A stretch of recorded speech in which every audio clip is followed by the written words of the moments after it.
Welcome to RT classes. This is Rohit. इससे पहले वाली वीडियो में हमने देखा था कि आखिर रेशियो क्या होता है। रेशियो की हमने डेफिनेशन देखी थी, रेशियो के हमने टाइप्स देखे थे, आखिर रेशियो कितने टाइप्स के होते हैं और उनसे रिलेटेड कुछ क्वेश्चंस को भी देखा था कि कैसे उन क्वेश्चंस को डील करते हैं। आज हम पढ़ेंगे प्रपोर्शन। आखिर प्रपोर्शन क्या होता है। रेशियो और प्रपोर्शन दोनों ही सेपरेट टर्म्स हैं, तो हम स्टार्ट करते हैं कि आखिर प्रपोर्शन क्या होता है। सबसे पहले देखते हैं कि आखिर प्रपोर्शन की डेफिनेशन क्या है। Definition of proportion.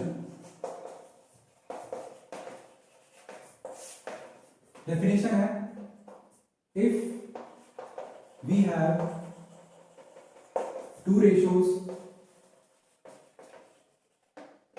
say A by B and another ratio C by D, then they are said to be in proportion if, एक बार डेफिनेशन पढ़ते हैं। if we have two ratios, say A by B and C by D, then they are said to be in proportion if, एक condition है। ये दो ratio जो हमने suppose करे हैं, एक A अपॉन बी और एक C अपॉन डी, जिसे हम ये भी कह सकते हैं कि A is to B और C is to D। तो अगर ये दो रेशियो हमें गिवन है, उन्हें हम प्रपोर्शन में कब कहेंगे? वो दो रेशियोज प्रपोर्शन में तब आएंगे जब हमारी ये कंडीशन फुलफिल होगी। आखिर वो कंडीशन क्या होती है? तो कंडीशन ये है कि A by B is equal to C by D। अगर हमारी ये कंडीशन फुलफिल होती है तो हमारे जो दो रेशियो हमने सपोज करे हैं वो दोनों रेशियोज हमारे किसमें होंगे? प्रपोर्शन होंगे। वो रेशियो किसमें कराएंगे? प्रपोर्शन में। If we have two ratios, say A by B and C by D, then they are said to be in proportion if the value of A by B is equal to the value of C by D। A by B की जो value आएगी वो C by D की value के बराबर होगी, तब जाके हम कहेंगे कि वो दोनों रेशियो किसमें? प्रपोर्शन में। तो ये थी प्रपोर्शन की डेफिनेशन। अब हम इसे एग्जांपल के थ्रू समझते हैं कि आखिर प्रपोर्शन में रेशियोज होते कैसे।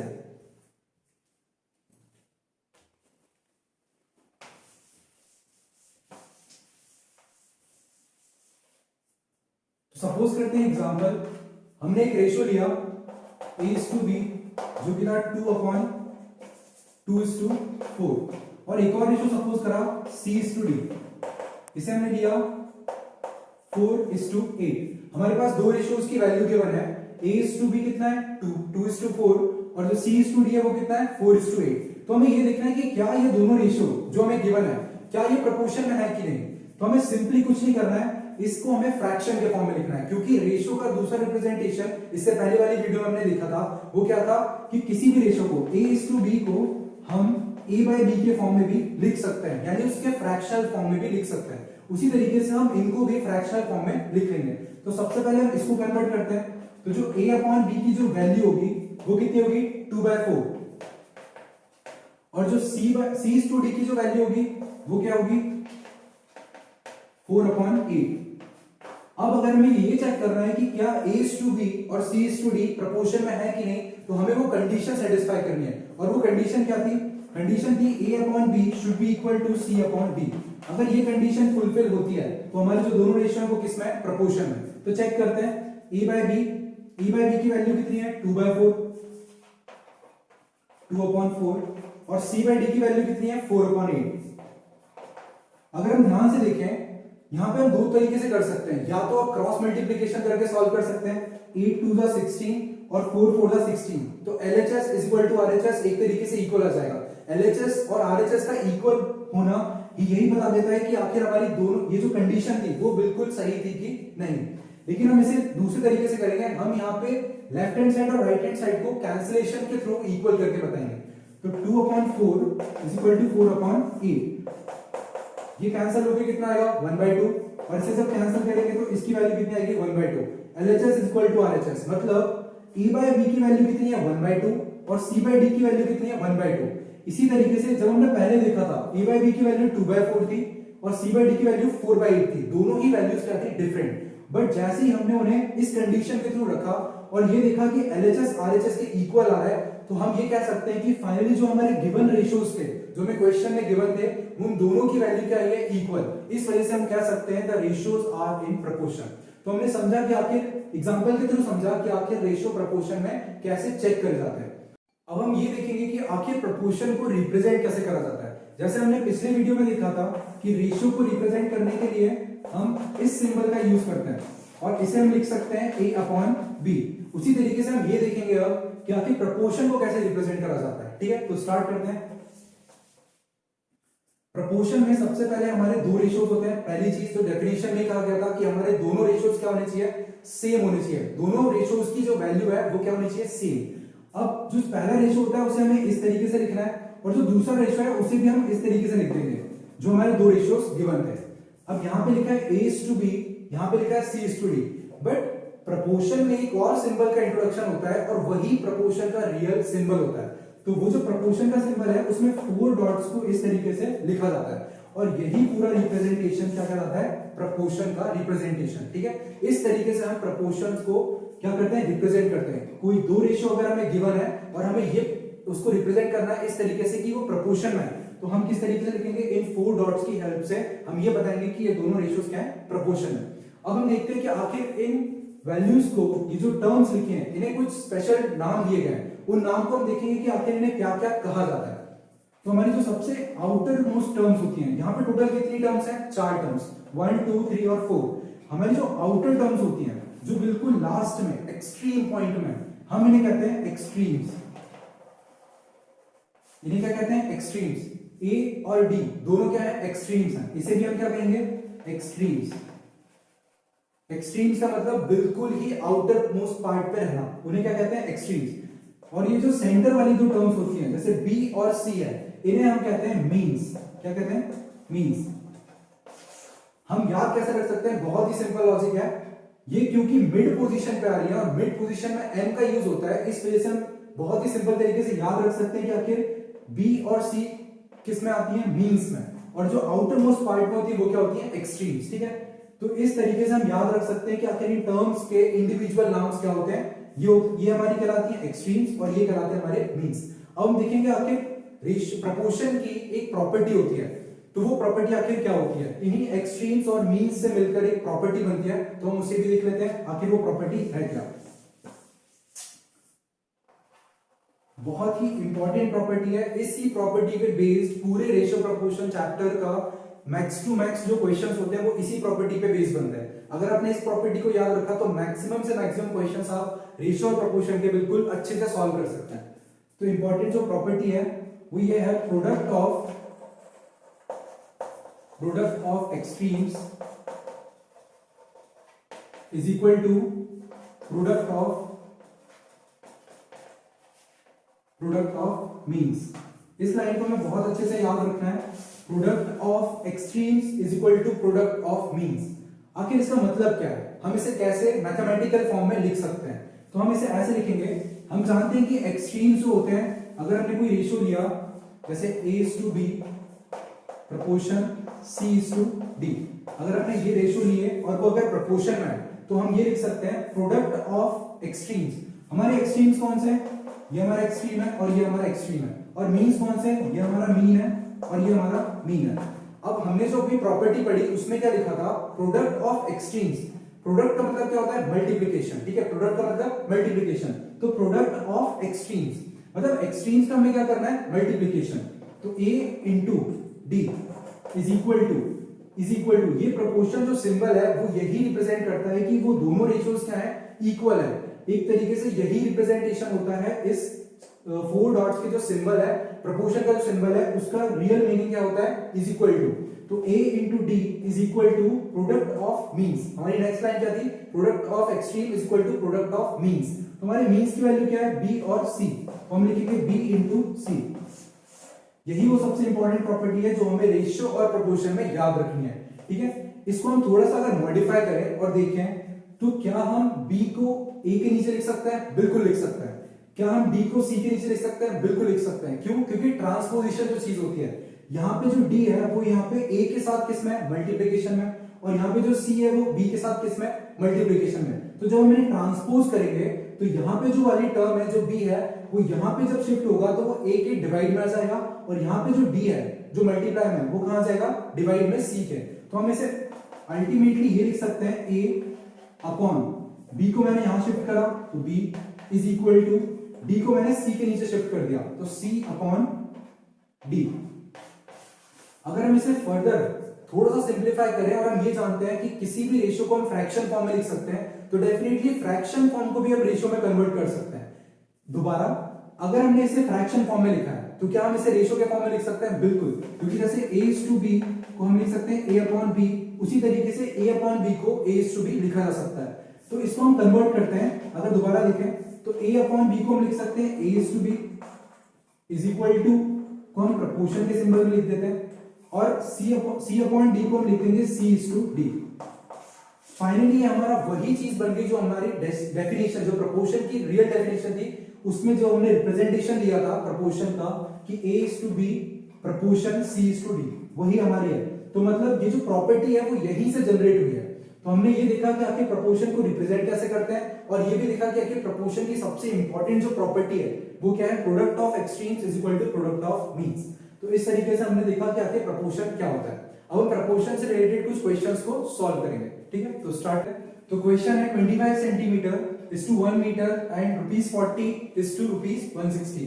हमें इस क्वेश्चन में ये बताना है कि क्या ये दो क्वांटिटी जो रेशियोज में गिवन है ये प्रोपोर्शन में है कि नहीं है, ठीक है। तो इसे स्टार्ट करने से पहले हमें सबसे इंपॉर्टेंट चीज को याद रखनी है, वो है रेशियो की सबसे बेसिक डेफिनेशन। रेशियो की सबसे बेसिक डेफिनेशन क्या थी? हमारा रेशियो तभी वैलिड है, तभी हम उस क्वांटिटी को रेशियो में कह सकते हैं जब वो दोनों क्वांटिटीज क्या हो, सिमिलर, ठीक है। वो दोनों क्वांटिटीज कैसे होनी चाहिए, सिमिलर। तो क्या 25 सेंटीमीटर 1 मीटर के सिमिलर है, मतलब एक जैसा है? बिल्कुल नहीं, क्योंकि यहाँ पे जो यूनिट है वो कितनी है, सेंटीमीटर, और यहाँ पे जो यूनिट है वो कितनी है, मीटर में। तो हमें इन दोनों को सेम बनाना होगा। तो सेम बनाने के लिए हम क्या करेंगे, 1 मीटर को कन्वर्ट कर सकते हैं सेंटीमीटर में या फिर सेंटीमीटर को कन्वर्ट कर सकते हैं मीटर में। तो मैं कन्वर्ट करता हूं 25 सेंटीमीटर, यहां पे 1 मीटर को सेंटीमीटर में कन्वर्ट करना ज्यादा इजी पड़ेगा। तो 1 मीटर इज इक्वल टू कितना होता है, 100 सेंटीमीटर। तो हम इसका यूज करेंगे 25 सेंटीमीटर 1 मीटर को कन्वर्ट किया 100 सेंटीमीटर में। उसके बाद हम सपोज करके चलते हैं कि ये जो रेशियोज गिवन है इसे हम पहले सपोज करके चलते हैं कि ये प्रोपोर्शन में ऑलरेडी गिवन है, ठीक है। तो 25 centimetre is to 100 centimetre is in proportion with ₹40 ₹160। यहां पे हमने चेंजेस क्यों नहीं करे, हमने यहां पे कन्वर्ट क्यों नहीं करा? क्यों? क्योंकि हमारी दोनों क्वांटिटीज किस में गिवन है, रुपीस में। अगर इसमें से एक भी क्वांटिटी पैसे में गिवन होती तो हम डेफिनेटली उसको किस में कन्वर्ट कर चुके होते, रुपीस या फिर पैसे में, जिस हिसाब से हमें करना होता। तो हमने देखा कि आखिर अब हमारे जो दोनों रेशियोज हैं, ये लेंथ का रेशियो था और ये मनी का रेशियो, यानी रुपीस में जो रेशियो था वो गिवन था। दोनों ही रेशियोज हमारे किसमें, सिमिलर क्वांटिटीज में, और ये होना बहुत ही कंपलसरी है, वरना अपन रेशियो से रिलेटेड क्वेश्चंस को अटेम्प्ट नहीं कर पाएंगे। सबसे पहली कंडीशन हमारी क्वांटिटीज कैसे होनी चाहिए, सिमिलर, क्योंकि ये रेशियो की बेसिक डेफिनेशन थी। अब हम ये देखेंगे कि अगर ये दोनों रेशियोज प्रोपोर्शन में है तो हमारी जो प्रॉपर्टी थी प्रोपोर्शन की वो क्या थी, the product of means is equal to product of extreme. तो उसका यूज करके हम इसे फर्दर सॉल्व करेंगे। तो हमारे एक्सट्रीम्स कौन से होते हैं, ये हमारे एक्सट्रीम्स कहलाते हैं और ये हमारे क्या कहलाते हैं, मीन्स। तो product of extreme is equal to product of means. इस तरीके से हमें इसे आगे सॉल्व करना है। तो प्रोडक्ट ऑफ मीन्स मतलब 25 into 160 is equal to 100 into 140, 100 into 40। अगर हम इसे मल्टीप्लाई करें तो 25 इंटू 16 की जो वैल्यू आएगी वो भी 4000 इज इक्वल टू 100 इंटू 40, इसकी वैल्यू भी हमारी कितनी आ रही है, 4000। तो हमने ये देखा कि LHS is equal to RHS। अगर हमारा LHS is equal to RHS आ रहा है, इसका मतलब ये है कि हमारे जो रेशियोज गिवन थे, जो प्रोपोर्शन में थे, हमने जो सपोज करा था कि these two ratios are in proportion, वो हमारा बिल्कुल सही सपोजिशन था, ठीक है। तो इस वजह से हम इस पे ट्रू पे टिक करेंगे कि हमारे जो रेशियोज गिवन थे वो क्या थे, प्रोपोर्शन में थे, ठीक है। अब एक और क्वेश्चन देखते हैं जहां पे हम ये देखेंगे कि आखिर वो प्रोपोर्शन में है कि नहीं, ठीक है। तो हम एक और क्वेश्चन देखते हैं 25 kg is to 3 gram and ₹16 is to ₹4। हमें सबसे पहला अप्रोच क्या होता है, हमारा सबसे पहला अप्रोच है ये देखना कि आखिर जो क्वांटिटीज गिवन है वो हमारी सिमिलर है कि नहीं। तो हमें सबसे पहले देखा 25 kg और 3 ग्राम, ये तो जो क्वांटिटीज हैं ये सिमिलर नहीं है, तो हम इसे सिमिलर करेंगे। सिमिलर करने के लिए हमें कन्वर्जन करना पड़ता है, तो मैं 25 kg को ग्राम्स में कन्वर्ट कर दूंगा, ठीक है। तो 25 into 1000 because 1 kg equal to कितना होता है 1000 ग्राम, तो इसको अगर हम ग्राम में कन्वर्ट करेंगे तो जो वैल्यू आएगी वो होगी 25,000 is to 3 gram and ₹16 is to ₹4। अब हम सपोज करके चलते हैं कि ये जो क्वांटिटीज हैं, जो रेशियोज में गिवन है, ये रेशियो प्रोपोर्शन में है। हम पहले सपोज कर लेते हैं, अगर हमारा सपोजिशन सही होगा तो हमारा जो LHS इक्वल टू RHS है वो इक्वल आएगा। अगर हमारा LHS RHS के इक्वल नहीं आता है, मतलब हमने जो सपोज करा है वो बिल्कुल गलत सपोज करा है, तो हम उस पर फॉल्स पे टेक कर सकते हैं। तो स्टार्ट करते हैं। 25 ग्राम 3 ग्राम, अगर ये प्रोपोर्शन में हमने सपोज करा है तो हम ये प्रोपोर्शन का सिंबल लगाएंगे। उसके बाद ₹16 इज टू ₹4। उसके बाद जो रेशियो की सबसे इंपॉर्टेंट प्रॉपर्टी है जिसके थ्रू हम इसके आगे बढ़ेंगे वो क्या है, product of extreme is equal to product of means. तो ये हमारे एक्सट्रीम थे, इनका प्रोडक्ट, और ये हमारे मीन्स थे, तो इनका प्रोडक्ट इक्वल रख देते हैं। तो 25,000 into 4 is equal to 3 into 16। तो अगर हम देखें तो 25 इंटू 4 बहुत ही बड़ी क्वांटिटी आएगी, जो कि आएगी 25 4 100, 1 लाख इज इक्वल टू 3 6 16 3 48। तो क्या 1,48,000 के इक्वल होता है? बिल्कुल नहीं। तो हमारा LHS is equal to RHS equal नहीं आया। मतलब हमने जो सपोज करा था कि ये जो रेशियो है, ये रेशियोज हमने प्रोपोर्शन में सपोज करे थे, बट LHS RHS के इक्वल नहीं आ रहा है। इसका मतलब यह है कि हमारे जो दो क्वांटिटीज गिवन थी वो रेशियो में नहीं थी, यानी प्रोपोर्शन में नहीं थी। ठीक है, अब हम रेशियो और प्रोपोर्शन का एक और टाइप का क्वेश्चन देखते हैं जिसमें लीनियर इक्वेशन का कांसेप्ट यूज होता है। ठीक है, तो क्वेश्चन ये है कि 2:3 इज इन प्रोपोर्शन। यहाँ पे ऑलरेडी हमें क्वेश्चन में ये गिवन है, जब भी हमारे क्वेश्चन में इस सिंबल का यूज हो जाए, इसका मतलब हमें ये समझना है कि ये जो दो रेशियो गिवन है 2:3 और 3:x, ये ऑलरेडी प्रोपोर्शन में है। तो यहाँ पे डायरेक्टली हम जो कंसेप्ट होता है, जो प्रॉपर्टी होती है प्रोपोर्शन की, वो कहती है product of extreme is equal to product of means. उसको हम डेफिनेटली यहाँ पे पुट अप कर सकते हैं। तो हम देख रहे हैं 2:3 is in proportion with 3:x। हमें यहाँ पे फाइंड करनी है x की value. Find the value of x। ठीक है, तो हम स्टार्ट करते हैं। अगर ये प्रोपोर्शन में है तो product of extreme will be equal to product of means. ठीक है, तो प्रोडक्ट ऑफ एक्सट्रीम कितना आएगा, 2 into x is equal to, proportion symbol को हमने इज इक्वल टू में कन्वर्ट करा, तो 2 into x is equal to product of means. तो प्रोडक्ट ऑफ मीन्स 3 इंटू 3। हम इसे फर्दर सॉल्व करें और अगर देखें कि लीनियर इक्वेशन के कांसेप्ट और ट्रांसपोजिशन का यूज करके ये होगा 2 into x, 2x is equal to 9, x is equal to, यहाँ पे 2 मल्टीप्लीकेशन में है, तो जब राइट हैंड साइड जाएगा तो वो आ जाएगा डिवाइड में। तो x की वैल्यू कितनी आई है, 9/2। तो हमें x की वैल्यू हमने कितनी फाइंड करी, 9/2। तो इस तरीके का क्वेश्चन भी रेशियो प्रोपोर्शन में फ्रेम हो सकता है, जहां पे हमें x की वैल्यू को कैलकुलेट करना पड़ सकता है। ठीक है, तो आई होप कि आप लोगों को रेशियो और प्रोपोर्शन दोनों की डेफिनेशन बहुत अच्छे समझ में आई होगी। रेशियो के कितने टाइप्स होते हैं, रेशियो पे बेस्ड कैसे क्वेश्चंस हम सॉल्व करते हैं, और प्रोपोर्शन पे बेस्ड कैसे क्वेश्चंस फ्रेम हो सकते हैं, ये आप लोगों को बहुत अच्छे से समझ में आया होगा। ठीक है, नेक्स्ट वीडियोस में हम कंपोनेंडो और डिविडेंडो देखेंगे कि आखिर कंपोनेंडो और डिविडेंडो क्या होता है और उसको हम कैसे एग्जांपल्स क्वेश्चंस में यूज करते हैं। ठीक है, तो दैट्स ऑल फॉर टुडे।